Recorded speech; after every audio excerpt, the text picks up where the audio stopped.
হে everyone, কেমন আছে সবাই? আমি সুমি চলে এসেছি নতুন একটা ভিডিও নিয়ে। অনেকদিন পর ভয়েস ওভার দিচ্ছি।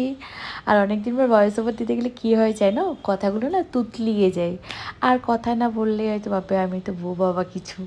তো যাই হোক, সকাল সকাল খুব ইচ্ছা করছিলো চটজলদি কোনো একটা খাবার বানিয়ে খেয়ে নিই। একটু রেডিমেড পরোটা পাওয়া যায়, সেটা দিয়ে একটু এগরোল বানিয়েছিলাম। এটা এগরোল প্রপার এগরোল হয়নি, জাস্ট মোটামুটি একটু খাওয়া গেছে। হাফ হাফ করে আমি আর বাবাই খেয়ে নিয়েছি। আর কিছু জিনিস আমার রিফিল করার খুব দরকার ছিল, ফুরিয়েও গেছিলো।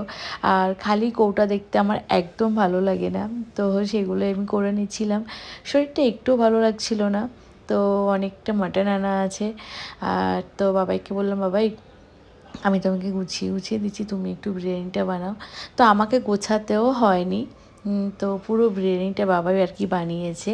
এবং বাবার অফিসে যাওয়ারও ছিল, কিন্তু যদি বিরিয়ানিটা লাঞ্চের জন্য নিয়ে যেতে পারতো খুব ভালো লাগতো।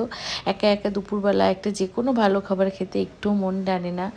তো বাবাই তো লাঞ্চে নিয়ে যেতে পারলো না বিরিয়ানি, কারণ তখন দমে বসানো ছিল। আমি নেক্সট কোনো ভিডিওতে না আমি বিরিয়ানির আমার প্রসেসিংটা আমি শেয়ার করব। আমি বলবো না এটা বেঙ্গলি স্টাইল, আমি বলবো না এটা হায়দ্রাবাদি স্টাইল, এটা আমার স্টাইল।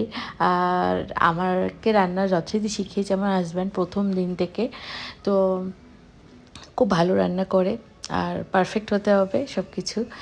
তো ততক্ষণে যতটুকু যা দরকার হয় আগে ওটা আনবে, তারপরে রান্নাটা চাপাবে, এরকম একটা ব্যাপার।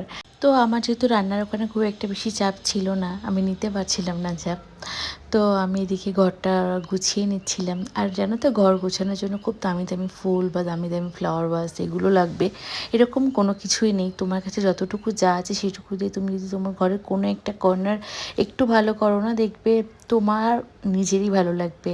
আর নিজের ভালো লাগার ওপরে আর কিচ্ছু নেই, নিজের চোখের শান্তি, মনের শান্তি। তো আমিও তাই আমার বাগানে ছোট ছোট ফুল নয়নতারা নিয়ে সেগুলো দিয়ে একটু সাজিয়েছি, বেশ ভালো লাগছিল।